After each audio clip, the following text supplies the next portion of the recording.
Hey guys, you may have seen one of my recent videos that had a Lasfit 20-inch LED light bar mounted to a bull bar on the front of the Bronco.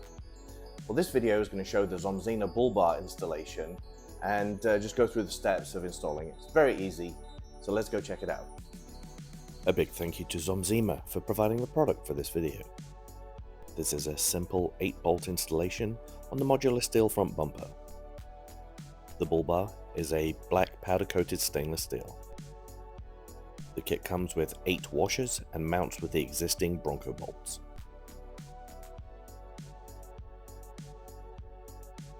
Remove the 2 bolts on the top and 2 bolts on the front on each side.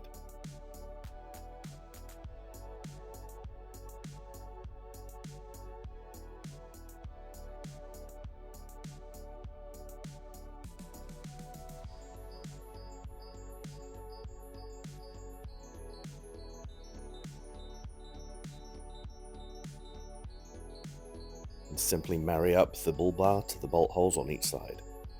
Add the included washers to each bolt.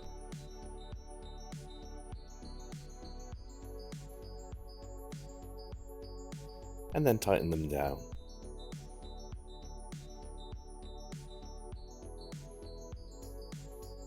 The bolt behind the bull bar is a little tough to get to, but an extension takes care of it. And repeat the process on the other side.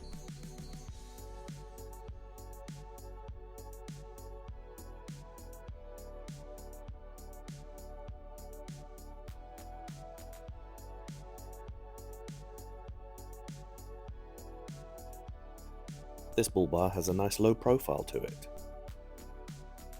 and this means it's also minimally invasive to the front camera view.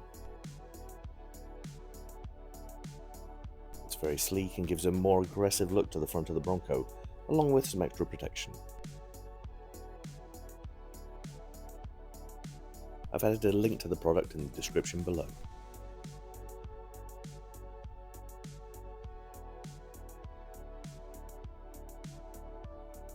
As you can see, it was really easy. Just remove 4 bolts on each side, the Bronco bolts. I will give you one word of warning, and I'm not going to tell you how I know this, but don't let them drop down towards the radiator area. They kind of rolled off the bumper and went down there, pain in the butt to get out. But easy install, remove 4 bolts on each side, put the bull bar in place, and then put the bolts back in. It's as easy as that. The bull bar gives you a nice sturdy mounting point for an LED light bar, for example. If you like the video, give it a thumbs up. Maybe subscribe, and I'll catch you next time.